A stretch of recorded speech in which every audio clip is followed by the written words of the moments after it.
One of the most important facets of any business is customer service. In business, you are not only selling a product or a service, but an experience. Providing exceptional customer service and developing real relationships with your clients means increased sales, retain customers, new customers via word of mouth, and a positive reputation. You're listening to the Focus on Customer Experience podcast. Benjamin Del Grosso gives you the ins and outs of one of the most underlooked aspects in business today. Improve your customer service and watch your business skyrocket. 2, 1. Now, here's your host, Benjamin Del Grosso.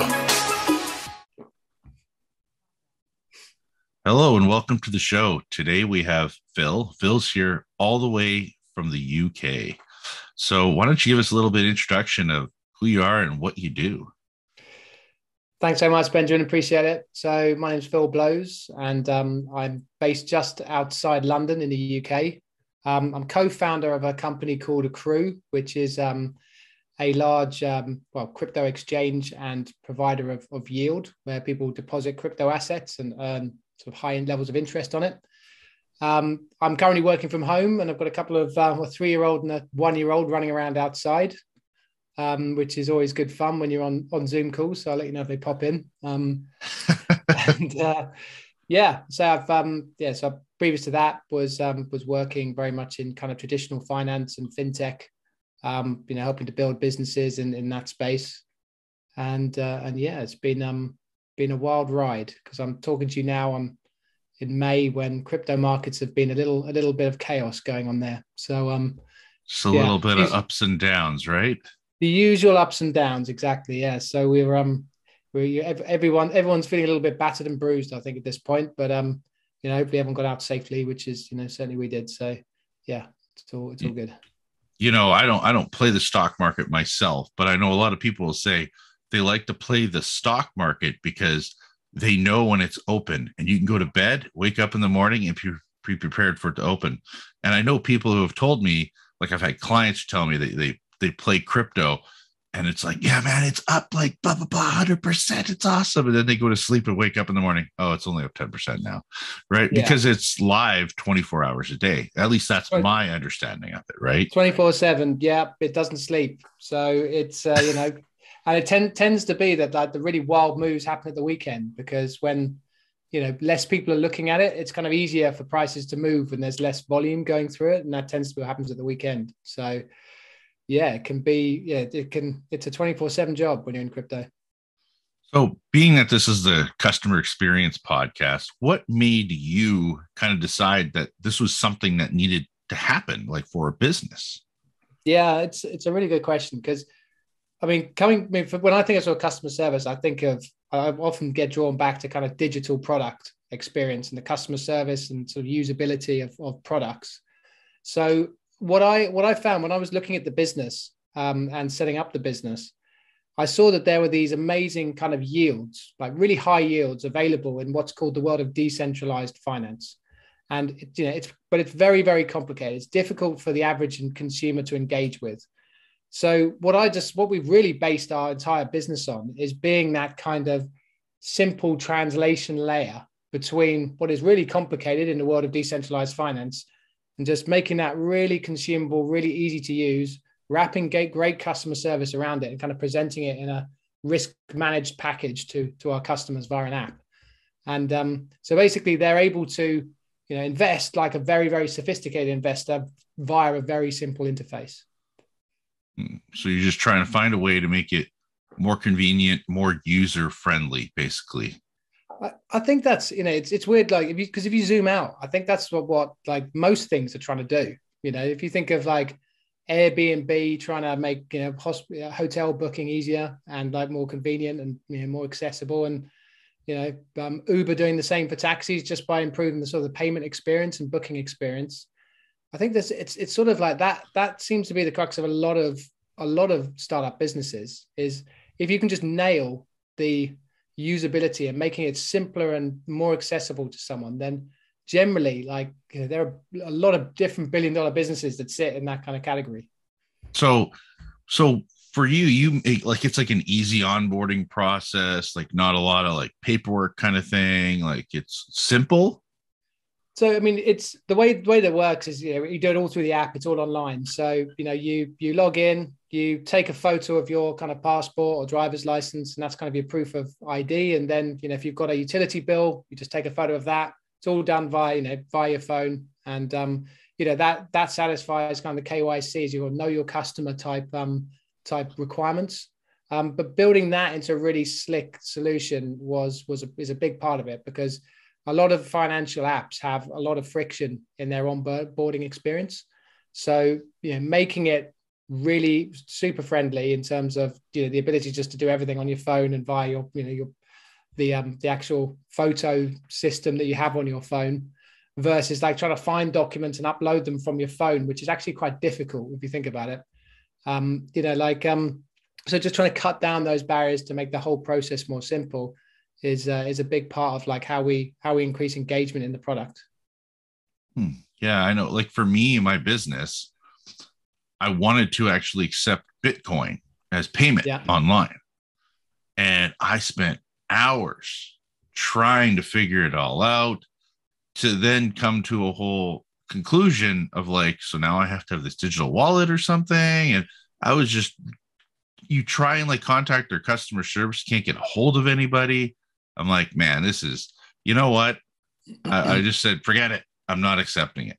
But I want to accept Bitcoin, but I have no idea. I even reached out to some professionals that I know that are heavy into it. They're like, it's not a big deal. Just watch this video. And I'm like 2 hours into a video going, okay, why is this so complicated? I mean, if you found a way to streamline that process and make it a lot easier for people, that should just be, that's what creates a good experience. Making it simple, keep it simple, stupid is what I like to say, right? Absolutely. And I think that is one of the things with crypto is the sort of inaccessibility of the customer service team.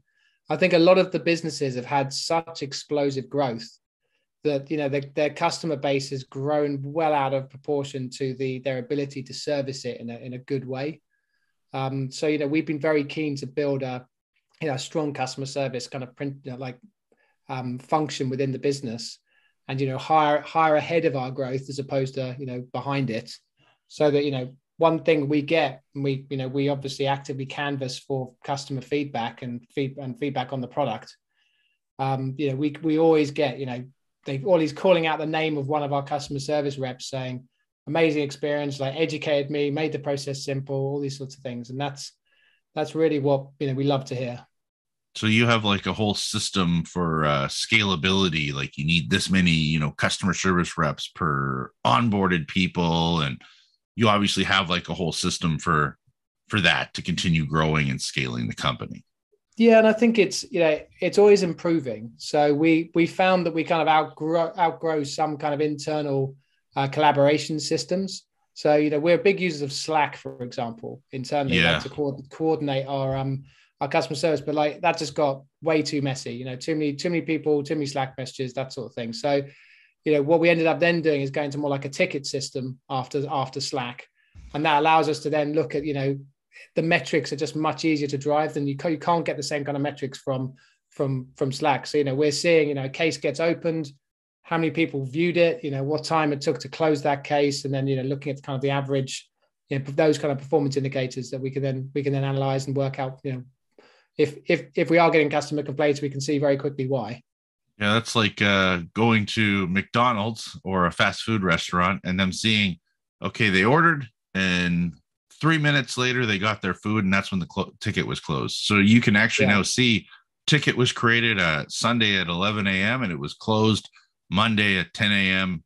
All solutions were made and the customer is happy, right? I mean, what an incredible kind of like innovation that was, right? Just like that ability to, that I'd love to see. I'm sure there's kind of an MBA McKinsey type paper on it somewhere, but how much more efficient kind of these fast food outlets are, having moved to those multi-kiosk kind of like ordering systems, because it's like a production line now, and it's just such an improvement. Oh yeah, no, I worked at a fast food restaurant when I was, I don't know, 16. So what was that, 25 years ago or something now? And I remember it was all, you had to hit certain ticket times, right?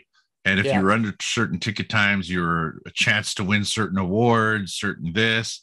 It was the point where, like, store managers were getting their car and drive through the drive-through a bunch of times because they wanted to up their ticket time. So I was like, man, I don't like that's cheating. Yeah. But I mean, you can't do this, but I could totally get like the Slack system because I have used it before too. It's kind of like a big chat messaging service. So if somebody, posts something in there, you're not really able to track whether someone took care of it or who took care of it. Or I mean, it's like the step up from email, so what happens with email is it gets, so everyone's waiting for a response from someone's, it's sitting in someone's inbox, they haven't responded to it, and no one knows where that's not efficient. Then Slack is a bit more efficient because everyone's kind of shouting in one channel about what's going on, and everyone can see the history of what's happened. But then, as you say, there you lose a lot of the metrics because and I think Slack does a good job integrating with certain topics like this. So we also use something called Trello, which is like these Kanban Trello boards. So that allows us to sort of say, these are the projects which are in progress. This is the backlog. This is what's been completed this week and archived. And that's quite an efficient system as well. But it helps us to coordinate what everyone's doing. Nice. So this is going to be, I think, a really good question for you. When you look around at the world today, what has stood out to you as the biggest change in how we interact as customers? I mean, there's quite a few things I wanted to highlight on this one. And I'm thinking maybe you can even talk about how you think we might be interacting in the future.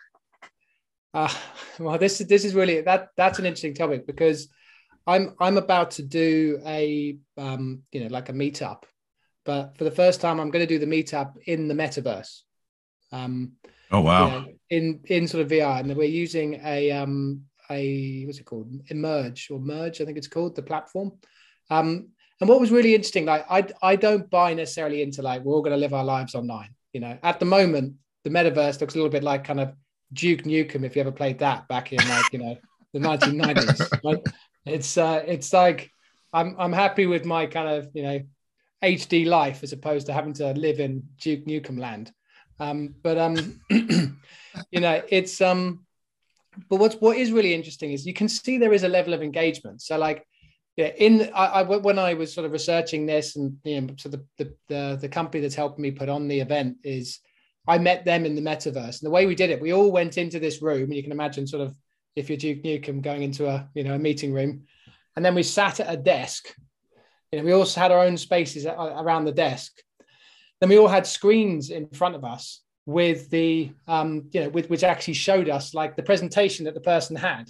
So you're sort of looking at the presentation in front of you like that. Then you're looking up and you're seeing the person's avatar who's there speaking, and he's got the presentation behind him. So for me, that was just better than, I think, it's not better than sort of, I think, this sort of scenario, but I think it's better than if you did like if you called into a webinar where someone's just going through PowerPoint slides and they're a talking head. I think this is a lot more engaging than that. So I think you could replace it with those sorts of meetings with come into the metaverse, feel like a person in a room where, and you just it's a better experience. You can sort of see me, you can see the whole of me as I'm waving my arms around and stuff like that. And, I think that was pretty cool. And I think that will replace quite Zoom might be one of the first things it replaces. That sort of thing, how we kind of interact, or customer service things. Because in that same metaverse, there was these sort of like stands. If you go to a conference and you interact with stands, then if you ever done a digital one, which a lot of people had to do during COVID, but they were just dreadful. It was like, come by my virtual stand. You've got no idea what's going on. Versus this, where you're actually in a virtual stand and you can see people walking around and you can try and grab them and interact with them, which doesn't really happen in that. So I think that will have an impact. Probably, not. It's got a long way to go, but it's already, you can already see some sort of use cases there. Yeah, it'll be interesting to see what happens with it. I mean, for me, I don't think I could see myself wearing a big set of, VR goggles on my head. But I mean, for a lot of people, I think what it'll do is it'll stop this. It'll stop the let's play with my phone. Because once you have those goggles on, you can't do that. Yeah, absolutely. Right. You're in your space. So now I think there might be a little bit more attention when you're in those rooms. But I mean, I've never experienced it. I don't know. Every time I think like the movie Tron or something like that, right? Like you're in this like different world.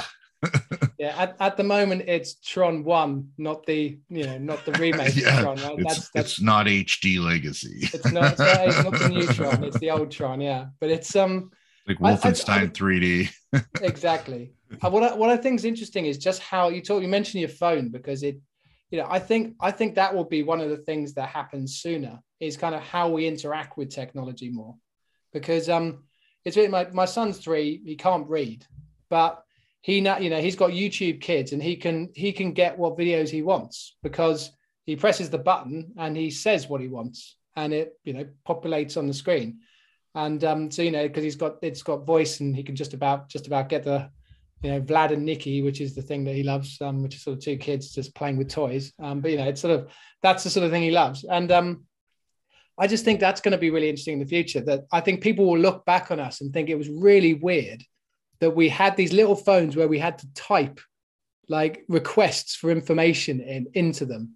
I think that whole concept will be very odd. It's like, why didn't you just talk to it? Or, even further in the future, if Elon Musk has his way, you just think it and you're effectively, human brain technology interfaces, that sort of thing happening, where you're not Minority having to Report. I think that interface is going to go, because if you think how inefficient it is to have to type in things onto your phone, it's ridiculous. And I think that'll be something I'm really excited to see how that changes. And again, it might not be a good thing, because if you can think and you get a Google result immediately, that's where the conversations really come in around, like, tech bias and things like that. If there's this world of information that's just a thought away, and but who's controlling that information? That's where it all gets a little bit sci-fi and strange. But yeah. I won't disagree with you. There's definitely some interesting things going on in the Google engine, as they like to call it. Yeah, exactly. So, I don't know. What is one thing you do to provide a positive experience to your customers? I think one of the things I do a lot of is, especially if there is someone who's digging in or they have good feedback, that sort of thing, I'll give them my personal mobile number, and, there's hundreds of people who've got it now. So, I get calls directly from customers a lot.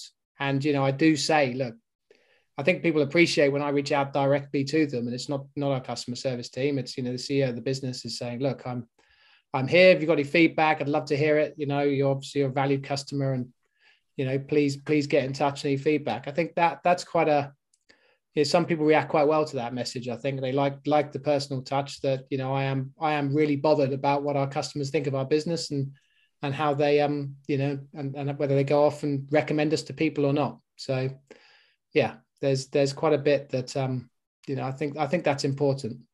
I do talk about this a lot on the podcast, about having a listening culture, right? Yeah. You need to be listening to your employees. You need to be listening to your customers, right? A lot of times they're going to give you advice or recommendations, and not all of them are going to be good. Someone might have, completely crazy suggestion that no one's ever going to buy into, and it's never going to make sense.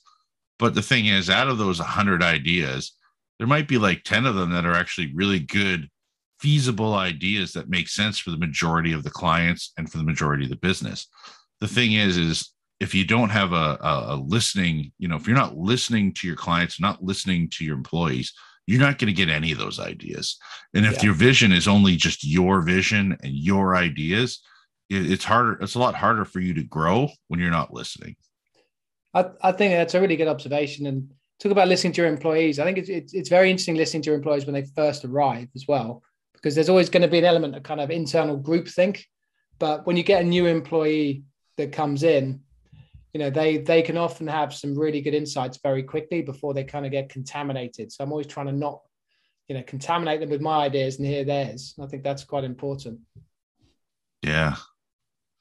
So is there like a book you've read that has influenced your life? I could call it. I love reading business books and things like that, and I've read probably hundreds of those in my life. But I don't know, like in terms of like influencing stuff, I was like a giga nerd at university, so I loved the Wheel of Time series. I don't know if I'm allowed to pull out a fantasy series, but it's like a proper series, and I don't know how it influenced me, but it just like I think that book was, and those books just sort of started kind of a bit of like just a lifelong interest in kind of the hero's journey type novel. And I'm always loved reading that, watching movies about it. You can always see, always kind of is that when the moment you pick up that kind of hero's journey theme from films and stuff, I've always find them really enjoyable movies, and it takes lots of different forms, obviously. But I think that, and I think that's probably quite in a way motivational, that it's almost like the whole thing about the hero's journey is it's sort of going through strife to sort of achieve this big thing in front of you. And I think fundamentally, if you believe in that, you believe in sort of the ability to be able to go out, that anyone could go out and sort of achieve these things, there's probably probably does do a bit for you.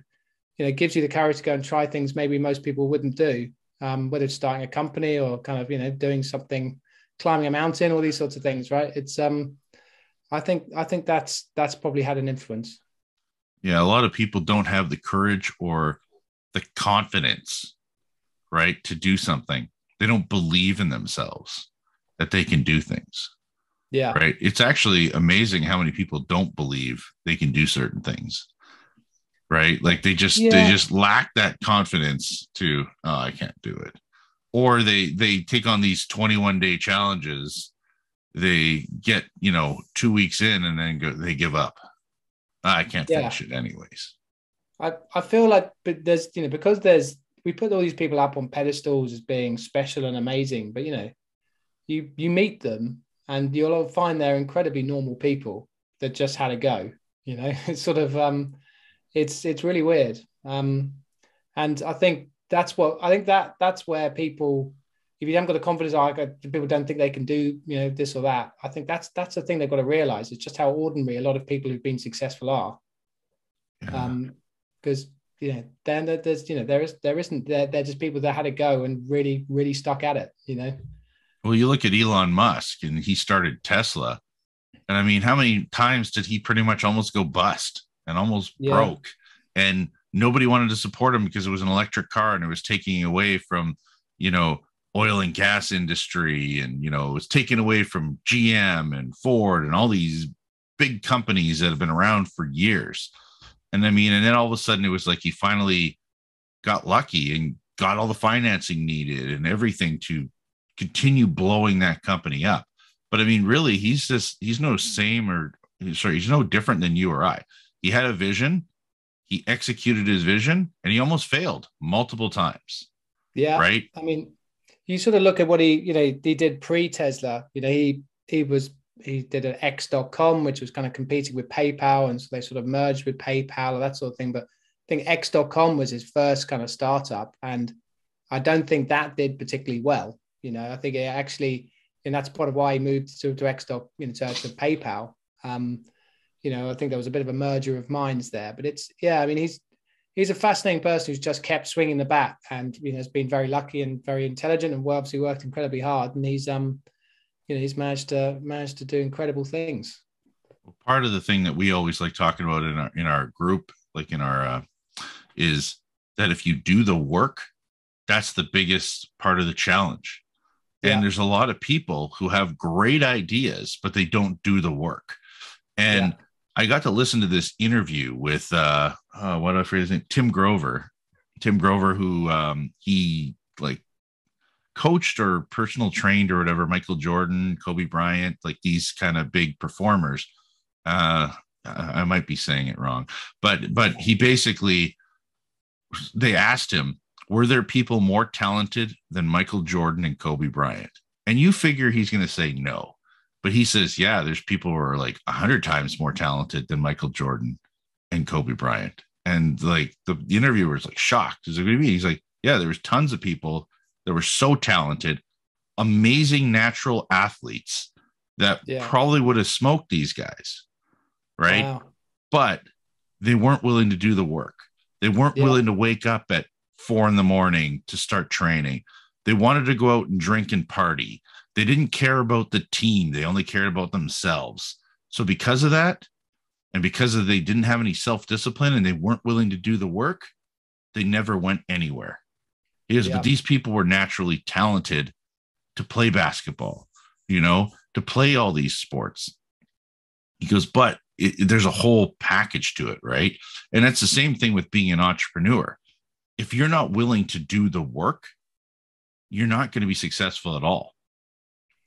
Yeah, I think it's, especially in the really early days, where there's no one there, it's generally you, and if you're lucky, a co-founder, which I was, it's me and a friend called Digby got together and did this, but it was horrendous. Like at the start, you've got to have complete belief, and you've got to get other people excited about it from scratch, and you've got to work hard, and you've got to do the stuff that you probably have never done before and don't know how to do, but you've got to learn on the job and do it. And you've got to, when in the early days of the business, you're doing everything from payroll to marketing to sales to finance. So it's just you've got to put in the hours. And I've this week, which has been incredibly busy, it's been kind of say up at 4 a.m. and working till 12, that sort of thing, midnight. So it's just like your market's up and down. Market's up and down. Yeah. It's just been a lot to do this week. So it's, it's a very unusual week. And I'd never say that there's no point working for work's sake. It's got to be focused attention, and the hustle is good, but only if you're hustling you've got a plan that you're testing and you're working towards a plan. If you're just hustling for the sake of hustling, there's no point. But it's, I think you've got to put in the work. So if there's one thing you could change in the entire world today, what would it be and why? I mean, that's a tough one. I mean, this would be a bit, I would love for like 1 week, like everyone in the world for 1 week, like they effectively, all of their actions were mirrored back on them. So for 1 week, if you made someone feel great, you felt great. Made someone feel bad, you felt terrible. Obviously the more extreme sort of things that we've seen going on in the world right now, like this cancel culture and stuff like that. Yeah, just like there's so many people who get into these kind of like situations where they just act so out of character, out of how I'm sure they actually want to act. I always think about people, put someone in a car and a lot of people become a completely different person. So I don't know. It's just the kind of in times right now, trying to like get people to just treat each other how they want to be treated. It sounds really sort of like basic, but if there was a way of really like physically reflecting how you treated others back on yourself, sort of thing, to really say, like, this is the good or the bad that you're putting out there in the world, and getting people into long enough period that people understand that a little bit better. That would be my ask, I think. Bit weird, bit of a weird one, but yeah. I don't think it's weird, because if you think about the younger generation, like my wife and I, we have 2 kids too, right? They're younger, and you start thinking about it. They're growing up in this full digital age. Yeah. Right. And like for me, I'm in my early 40s, right? So I grew up in a brick and mortar and a digital age. So I've grew up in both. So I've seen both. And you have someone in their 60s plus, they mainly grew up in a brick and mortar, and they may have adapted a little bit of this digital world, and they might have gotten used to an iPad and that kind of thing, right? So a lot of these people are growing up in this fake digital world where someone goes and takes a picture with a Lamborghini and pretends that they're Dave whoever, and that they own a Lamborghini and they make $1 million, but which they don't. They're broke, they're unemployed, and they just took a picture with like a nice suit next to a Lamborghini, right? Yeah. But that's the thing, like these Instagrams and Facebooks and all these different social medias give people this reality to live this complete fake life. And then other people in there go and idolize or are jealous of these people when they don't even know if they really are who they say they are. Right. Yeah. So, I mean, and then a lot of people even do like the whole cyberbullying because they know they can hide behind their screen and it's not face to face. Like you and I were at least, we're in different countries right now, but at the same time, we're seeing each other face to face. And the majority of those interactions are taking behind a, keyboard, keyboard commandos where they just sit there and they can write something mean to somebody, but they have no idea who that actual person really is. No, absolutely. And, the big thing, comparison is the thief of all joy, right? Is the expression. And it's never been easier to compare yourself to a huge group of people. So social media is toxic for mental health. And, I think increasingly, hopefully people are aware of that, but it's so toxic. I've never seen, and there are studies out there showing correlations between time spent on social media and, elements of depression.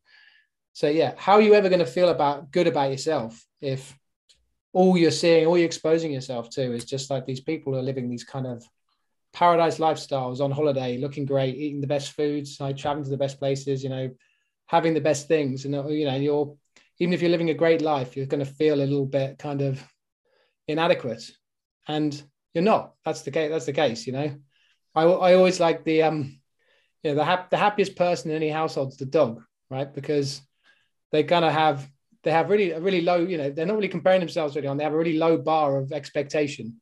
All they want is food. You give them their food and a pat on the head, they're delighted. That's that's their reality. That's what they're expecting. But if you're on social media all day expecting to live the life that these often fake influencers are living, then you're going to be unhappy. Yeah, which is true. Do you have any final words or words of wisdom or anything for everybody? Or coming back to probably the interest of the audience around kind of customer service interactions. I think I'd just echo what you said before, which is very much keep the best way to serve your customers is to listen to them. Yeah. And if you could listen to your customers and get as much feedback as possible and be agile about how you turn that feedback into action that improves your company, that's the thing that builds successful companies, in my opinion. Is it's not even listening, it's how quickly you assimilate what you hear and turn it into solid actions that improve your business and your service. And the faster you can have that flywheel moving, the more successful you're likely to be. Yeah, I think and for anybody who's looking to get into the crypto space that isn't yet, how do they get a hold of you? Or the best way to get a hold of me, is going to AQRU.io, and we've got an intercom sort of feature on the website and the app. You can go to the App Store or Android as well. We've got the products there.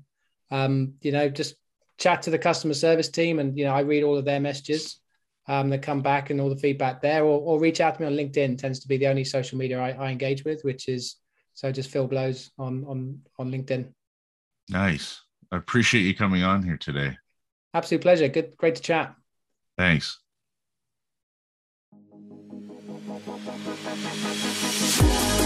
Thanks for listening to the Focus on Customer Experience podcast. Be sure to subscribe wherever you get your podcasts so you never miss an episode.